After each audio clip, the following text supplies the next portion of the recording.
Welcome back, you gorgeous weirdos. Good morning, good afternoon, good evening. I'm so glad you're here.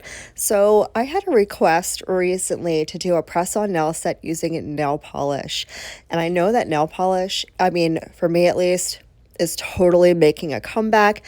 I know. Some of you guys have been diehard polish users and never strayed, and that's amazing. But for me, I haven't really played around with nail polish too much since prior to my dip discovery, but now I'm kind of loving it again. So that's what we're going to do today. As you can see, I am sizing out my tips. These are the full cover. I think they're the short square from Una Gela. The packaging just changed a little bit, but they're the same extensions I always use and love. You don't have to use nail extensions. You can do this on your own nails if you want to. It's just nail polish, but I love doing press-ons. And for those of you who may be new here, hi, hello, I'm Marlakris. I love press-ons. I love making my own press-ons. Why? Because I can change my nail set up anytime I want. I can make these ahead of time, and especially with nail polish, I'm not glued to my nail desk for 4,000 years waiting for my polish to dry. Guess what? I can do a coat, walk away, do whatever else I want to do, and then come back and do another coat. That's my biggest pet peeve about nail polish is the dry time. Doing them on press-ons makes life so much easier. So as you can see, I did size out all of the extensions. I'm just going to go ahead and remove that little nub at the edge with a file, and then I'll buff it out just to make sure there's no jagged edge there at the free edge. And then we're going to move on to getting them on the nail stand. I've had a lot of questions also in the recent past about how I adhere my tips to my press-on nail stand. So I'm going to show you how to do that today. Super duper easy. I usually apply my press-ons with the adhesive nail tabs. You can get them on Amazon. I'll link them down below to my favorite ones because they're not all created equal.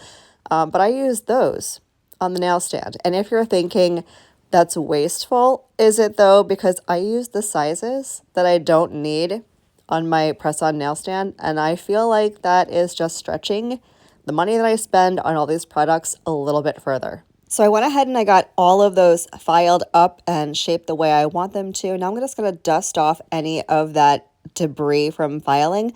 You want to make sure there is no dust on these nails at all. And as you can see, one of the nails fell off the stand, which means it's time for a new adhesive tab. So I'm going to peel that off real quick and put on another one so you can see how I do that. For me, it depends on what I'm doing on the nails. If I'm doing dip powder, the adhesive tabs will lose their tack quicker because the powder gets up under there. But if I'm doing polish or gel polish, I can probably do at least 5 to 10 sets of nails before requiring a new adhesive tab. So they do last a good long while.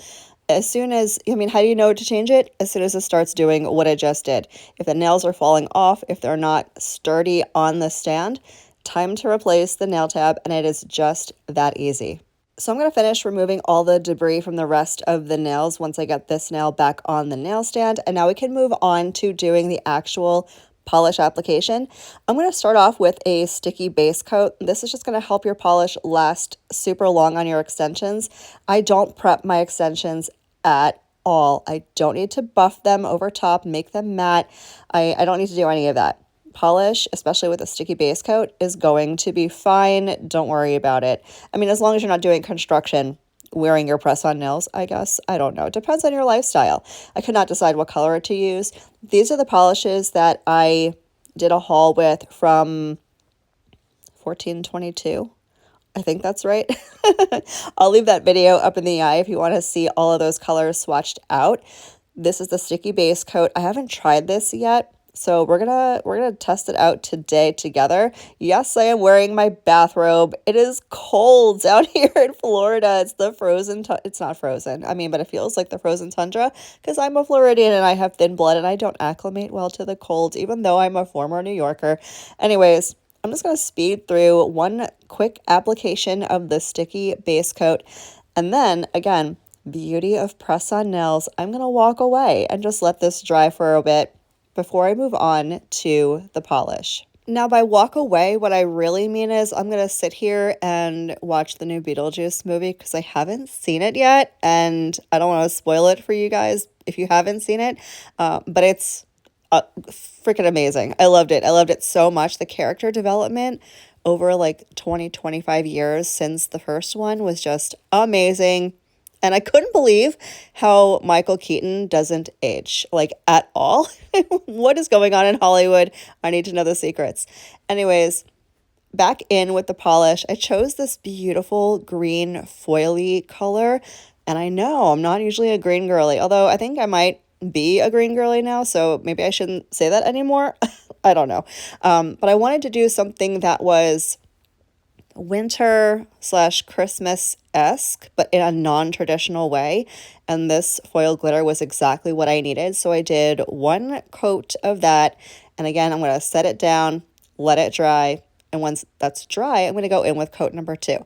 Now, this polish was very beautiful coverage. I only needed 2 coats for this one, which was great. I mean, less coats I got to do, less work I have to do, and less dry time I have to wait for, even though they're press-ons. And again, I can get up and do what I want to do while these dry. So coat number 2 going down. And what I decided to do, and I don't know if you guys are into this or not, but I decided I wanted to add some stamping over top, just one stamp on each nail. I wanted it to be, again, non-traditional winter, so I'm going to throw some snowflake stamps over top of this, and I'm so glad I did because they came out so super cute. It was giving, if it was springtime, it could have been easily mistaken for like daisies or flowers, but it is winter, and they're definitely snowflakes, so that's what we're going to do. Here's what we're looking like in 2 coats.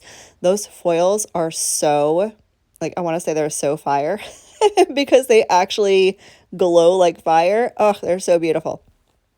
This is the stamping plate I'm going to use. I will make sure to link this and all the stamping products that I use down below, but it's really super simple. I'm not using a sticky base coat because the polish is tacky at this point. So I don't need a sticky base coat for the stamping. All I need is my stamping polish. I use the one from Born Pretty, a stamper and a scraper from Maniology, and that's it. Those are all the stamping products I use. So I'm going to go ahead with my white stamping polish, get that on the stamping plate, do a scrape, pick up the stamp. As you can see, that picked up beautifully. These are, the plate is from Beauty Big Bang, I believe. It's so old and never used, but it worked wonderfully. And then I'm just going to press it down on the nail. And this is what it's going to look like. Darling, adorable, super cute. Definitely non-traditional winter, but I'm kind of here for it. I did all of the nails. Was it a little too much? Probably, but I don't really care because that's what I wanted to do. Now, it's super important with stamping to use a smudge-free top coat. Just trust me on that. I don't tell you guys to buy anything because I don't care what you spend your money on. I'm not here to make a profit off of products, okay? That's not my gig. But definitely want a smudge-free top coat over stamping. Just trust me on that one. I like the one from Maniology. It'll be linked down below. I'm going to put a coat of this on every single nail and let it dry down for a little bit. After that's completely dry, and I apologize for not filming this, I did use a matte top coat over all of the nails because I figured matte would be better to show off the nail design. I used a matte gel top coat only because I didn't have a matte regular top coat, but here is what we are looking like so far. I absolutely love these. I'm so obsessed. I could not wait to get these on the nails, and that's what I'm going to do. Again, I use the adhesive tabs to put them on the nails, and this is what the full set looks like. You can't, I mean, it's hard. Is it hard? I don't know. Is it hard to tell what they are? I know they're snowflakes, but from a distance, I don't know. But they're not for anybody else. They're for me. So that's what I did. I hope you guys love this video. Thank you for spending some of your day with me today. I hope the rest of your day is as beautiful as you are, and I will catch you on the next one. Love you. Bye.